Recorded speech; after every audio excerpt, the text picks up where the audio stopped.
Hi there is a new video about CASHBACK trading terminal elements. Today we are talking about clusters and how we can use them to enhance the quality of our trading.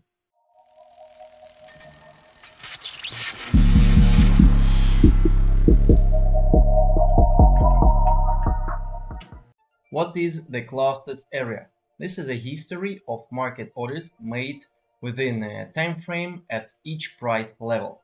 Clusters show us the history. If we make it parallel with the time perspective, clusters is the past, tape is present, and order book is future.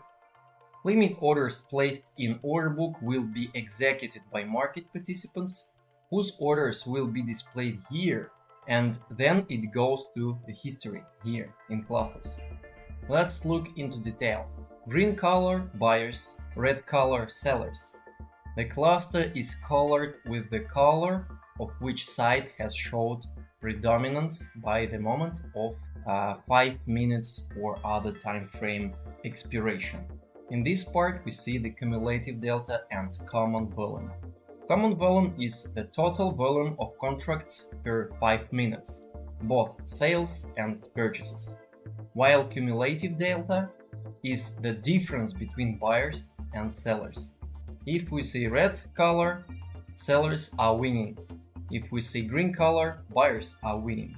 If we have, for example, 4 red cumulative deltas in a row, it means that sellers prevailing during 20 minutes and vice versa with green deltas.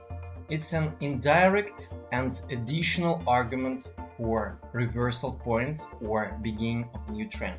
There is a local small trend if there are deltas of the same color in a row. If we have predominantly green color inside the clusters, it's a sign of very active buyers. It happens usually during pumps or long breakouts, and the opposite with dumps or short breakouts. If we have a mess inside with different colors, it's a kind of local struggle between buyers and sellers, a kind of uncertainty. Another important thing, concentration of points of control. Points of control is a maximum volume with 5 minutes. This volume is usually framed with a white color. It could be green or red, it doesn't matter, it just shows the maximum volume. If there is a concentration of points of control in a row, we can perceive this area as a local level. It's the place where participants make collective decisions, opening and closing trades. I think now you will be able to analyze cluster correctly. Please write your questions in the comments below. Thank you for your attention.